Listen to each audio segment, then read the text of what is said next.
WeRiseMag.com.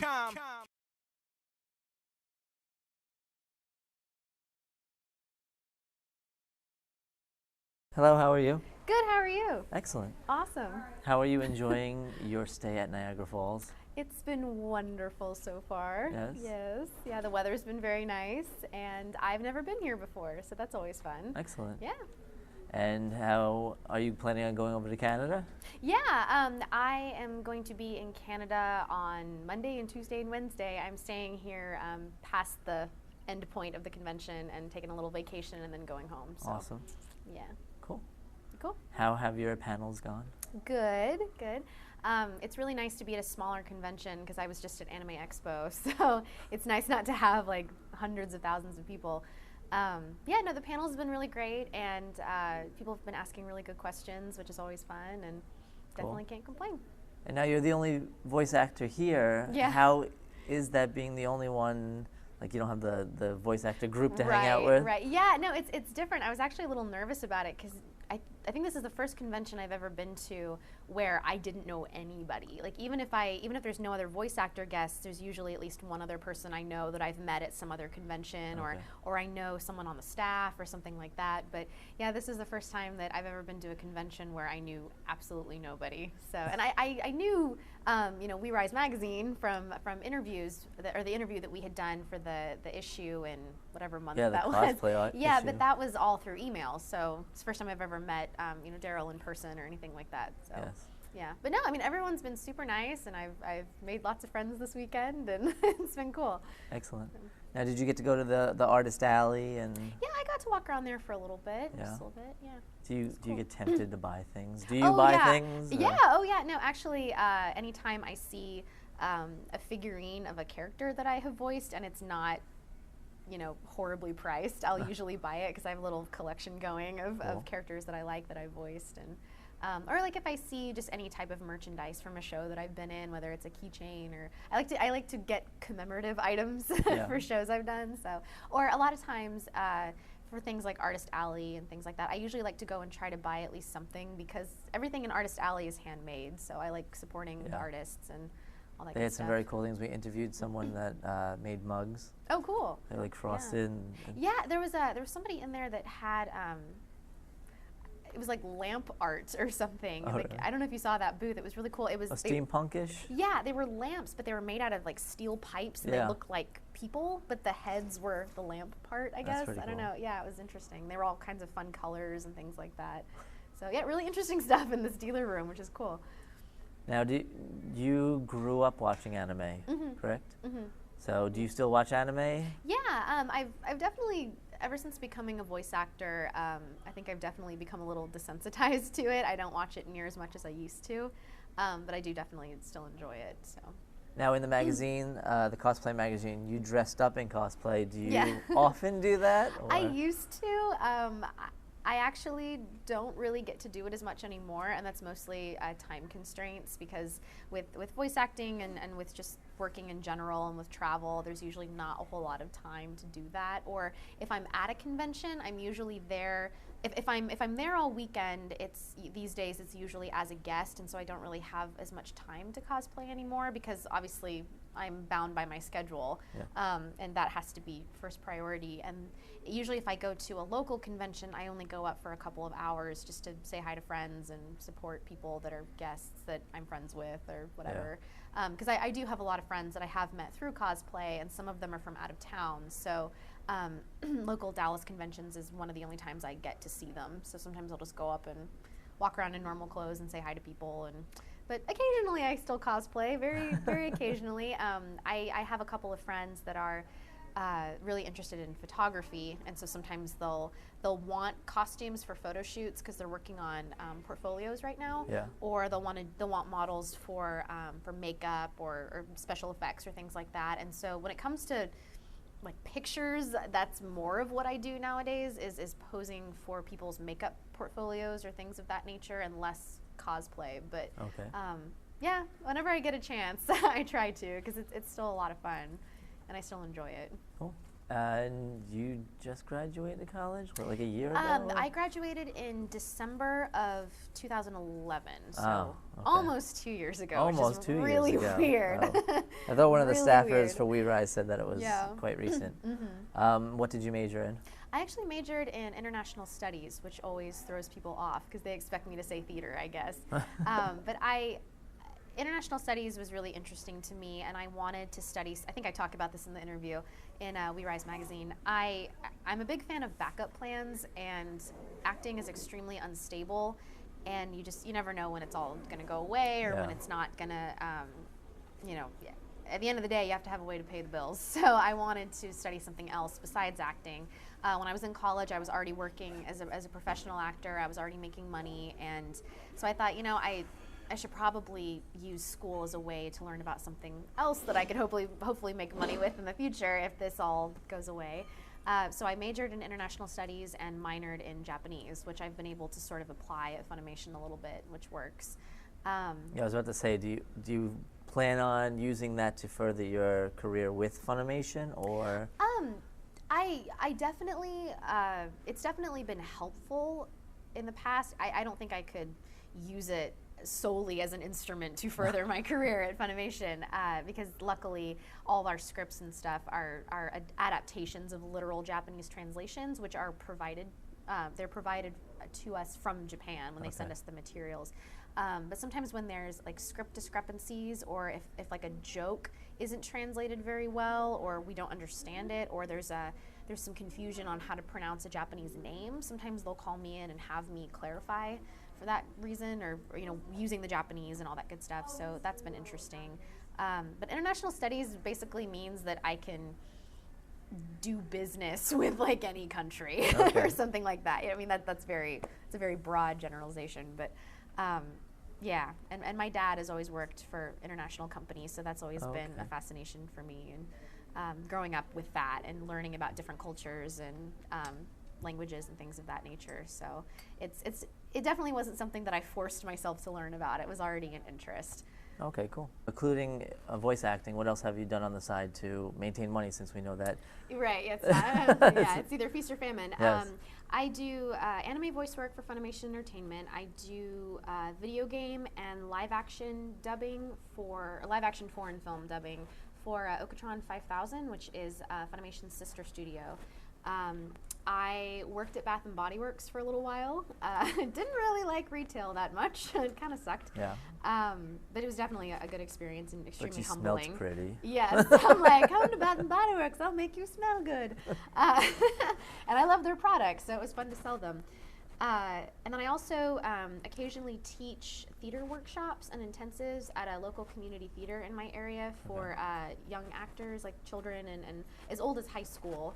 So that happens occasionally whenever they need a teacher. I'm actually going to start teaching a 9-week class for them starting in, I believe, October, which will be different because I'm used to teaching like 1 or 2 day workshops as opposed to an ongoing class. So that'll be fun. Conventions are a very good way to supplement my income. What else do I do? I'm trying to pursue writing at Funimation, so I'm hoping that maybe that'll go somewhere and I can write adapt and write scripts. That's something that I've wanted to do for a couple of years. So maybe sometime in the future I'll get to do that. But right now it's just kind of a bunch of predominantly voice work and dubbing. I've also done some commercials, some film work. So I'm kind of all over the place. Just, but wherever there's an opportunity. Now, do you miss the theater work? And I do. I really do. I actually was able to do a play back in March, and that was the first time I'd been able to do a play in about 2 years. And before that, I did a play, or then 2 years before that, I was in a play, and I hadn't been able to do it for a couple of years before that. So I still do theater, but it is a huge commitment, and so it's difficult to set aside time to do theater. So whenever I am able to do theater, I always make sure that it's for a show that I really, really want to be in, so that there is more of an incentive. But yeah, I mean, I'll always love the theater, and I don't want to stop doing it. I just can't do it as often as I wish I could. Yeah.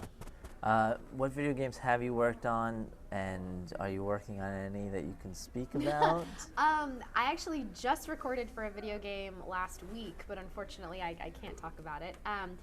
I haven't done much video game work. I'm hoping to do more in the future. There was an MMORPG called Beyond Protocol. That was actually the very first piece of voice work that I was ever able to do. It was for a production company called Dark Sky Entertainment, and I was the voice of the tutorial, like the in-game tutorial, which was interesting. And then I was some additional voices in a video game called The Gunstringer. Oh, it's a game for Xbox, I believe. It's about a marionette that comes alive and tries to like kill. I think he's like trying to kill the people that are like controlling him. It's really interesting. And then most recently, I did some NPC voices in Borderlands 2. Oh, cool. So yeah, it was fun. And then there was another game called I forget what it was called. It was a very strange name, but it was all these like, it was kind of like Neopets, but it was called something else. And there was a bunch of like little animals that basically talk like Sims. It was like just a bunch of gibberish and silly stuff. But yeah, so trying to get more video game work. The last one I did was probably the one that I can't talk about. It's probably the biggest role I've gotten to date. Oh, cool. But hopefully I can talk about it soon. Soon. Yeah. Yeah, my friend and I like to go around Sanctuary in Borderlands 2 and see who we can recognize. It's mostly Funimation people. Yeah, I think it's like, if not all Funimation people, it's mostly. But I think their names are like Tamara Freeborn and Molly Barrow, I think is who I play. Okay. And one of them's like the crazy lady that's running around. Every time you bump into her, she like freaks out and she's like this crazy. She's like, "Don't kill me" or something yes, like that. Yes, yes. Yeah, that's me. And then there's a girl that is like I don't know what she looks like, but she's always making guitar noises and she's like a rocker chick. Know. Yeah. Yeah. That's funny. She's always making like bass noises and she's funny. Do you play video games yourself? I do, actually. My older brother got me started on video games when I was really little. I remember when I was probably like 3 or 4 years old, we had a Sega Genesis, and it was my brother's console, and I was not allowed to play with it because it was his, and that was the age where, you know, it's my stuff, and you're a girl, don't touch my stuff. You can watch me play video games, but you're not allowed to do it yourself. Well, he would always unhook his Sega because he thought that would keep me from playing it. And I memorized how he hooked it up, and I found where he kept all of his codes for Mortal Kombat. And so when he was gone, and my mom, she would let me watch my brother play it, but she didn't want me to play it because she thought it was too violent. Because, you know, I'm like 3 or 4 years old. Yeah. And I snuck into my brother's room when he was gone one day, hooked up his Sega Genesis, found his codes, because you had to like log in using a code or something. Oh, to get the blood, you had to do. Yeah, or something like that. Yeah. I don't know. I just knew you had to have codes because every single time I watched him play it, he would always type in these codes. And so I hooked it all up and I started playing Mortal Kombat. My mom like walked in and caught me and I got in trouble. But yeah, so my brother, we would play, after he stopped being a butt about the Sega Genesis, we started playing a lot of video games together. And just, when I was little, I was like, I want to do what my older brother does. And so that means playing video games. Yeah. And it just kind of grew from there. But yeah, I enjoy video games. What was the last thing that you played? Well, kind of like theater. I don't have a whole lot of time, as much time as I used to, and anime as well, to dedicate to these things. But and I typically really like RPGs. I like games that you have to spend a lot of time on, and so if you can't sit there and spend a lot of time with it, you tend to forget what you were doing after a while. So the last game that I played through its in its entirety was I believe it was Alice: The Madness Returns. Okay. And that was a really cool game.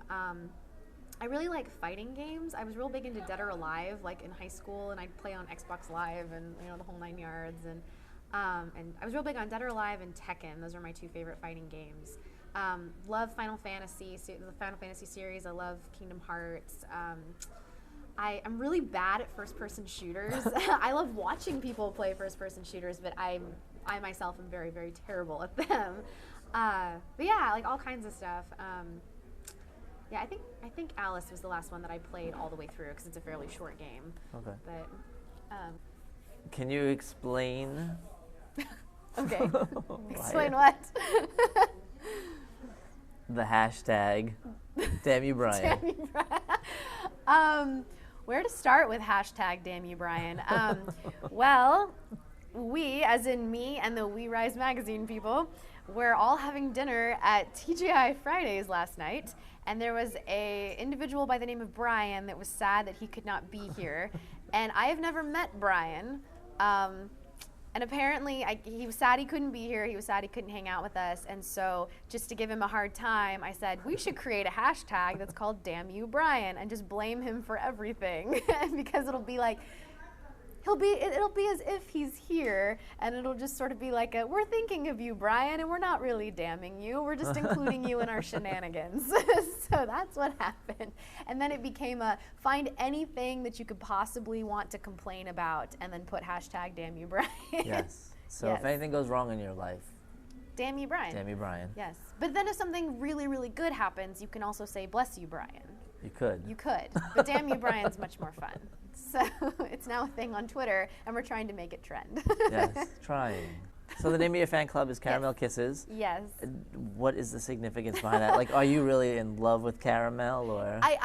Yes, actually, the guy that runs the fan club, Benjamin Oscar, approached me about first creating the fan page and asked if he could call it that because the very first convention that I was ever a guest at was Ryu-Con 2010, and it was in Dallas. It was a local convention, and I had Hershey Kisses that had, my microphone is weird, sorry.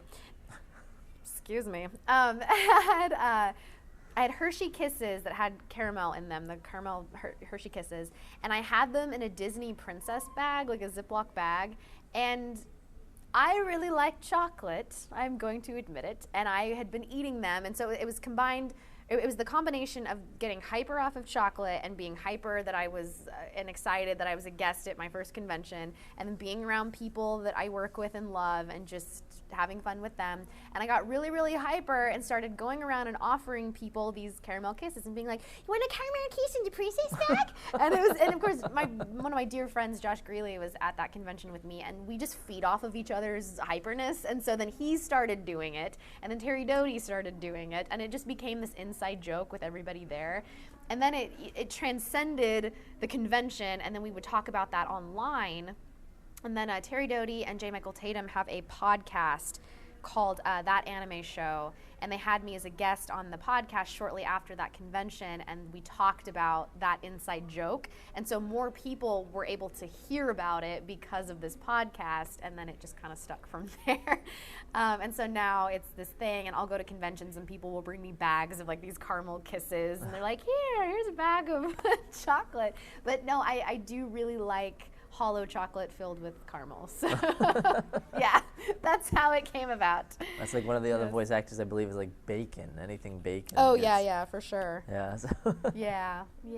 Well, then it's so funny. Like I mentioned Josh Greeley. I think his whole thing was someone at a convention one time asked him what his favorite food was, and he couldn't think of anything, so he just said, Pocky. And so now people will like constantly bring him Pocky at conventions because they think that's his favorite food, and even though he was just being I just whatever.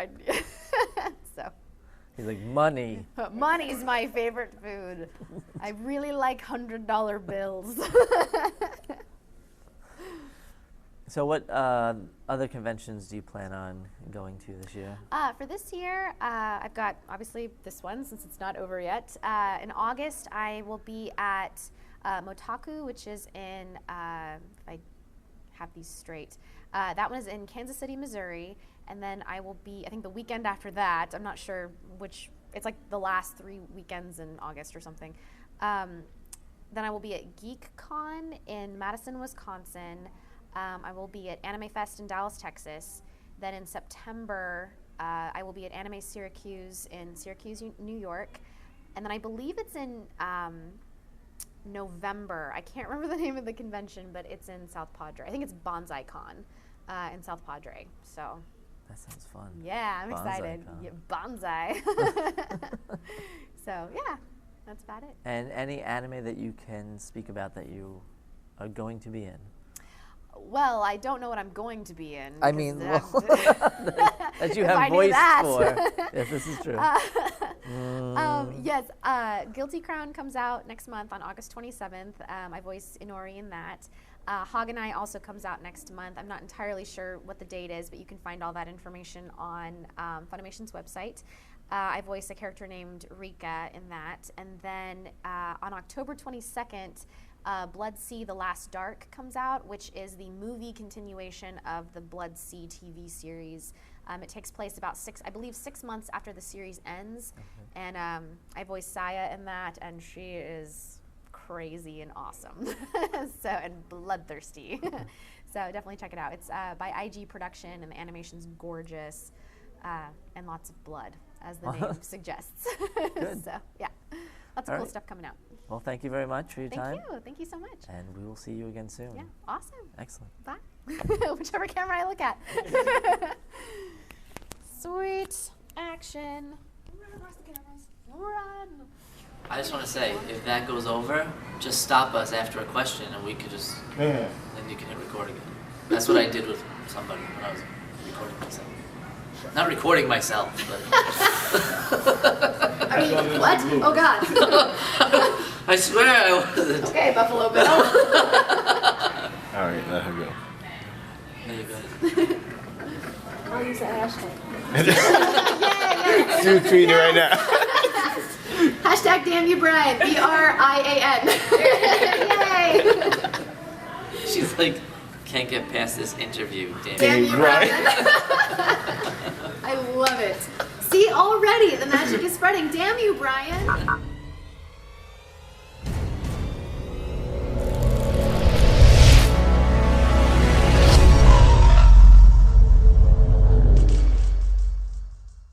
WeRiseMag.com